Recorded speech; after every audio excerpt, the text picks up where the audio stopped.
കടച്ചക്ക മെഴുക്ക് പുരട്ടി ഉണ്ടാക്കുന്ന അതിനായിട്ട് കടച്ചക്ക ചെറുതായി അരിഞ്ഞെടുത്തിട്ടുണ്ട്. അതിലേക്ക് കുറച്ച് മഞ്ഞൾപ്പൊടി, കുറച്ച് മുളക് പൊടി, പാകത്തിന് ഉപ്പ്, കുറച്ച് വെള്ളം, എന്നിട്ട് കുഴയാതെ വേവിച്ചെടുക്കുക.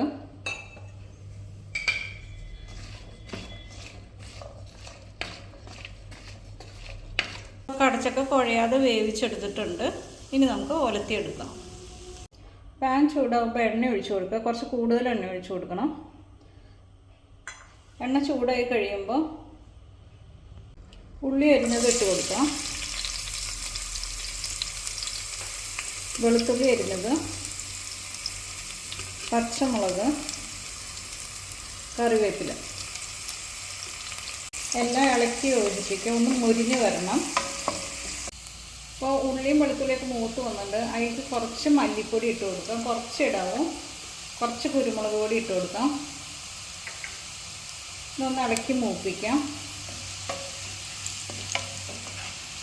ഇതിലേക്ക് കുറച്ച് തേങ്ങാക്കൊത്ത് ഇട്ട് കൊടുക്കാം.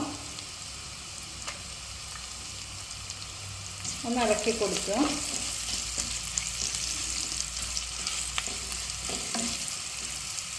തേങ്ങാക്കൊത്ത് ഒരുപാട് മൂക്കണ്ട, ഒന്ന് ചെറുതായിട്ട് ആയാൽ മതി. ഇനി നമുക്ക് വേവിച്ച് വെച്ച കടച്ചക്ക ഇട്ട് കൊടുക്കാം.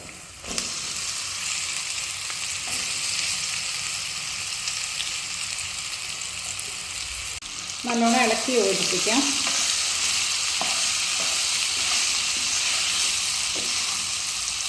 ഇതെല്ലാം ഇളക്കി യോജിപ്പിച്ചിട്ടുണ്ട്. അപ്പോൾ നമ്മുടെ കറി റെഡി ആയിട്ടുണ്ട്.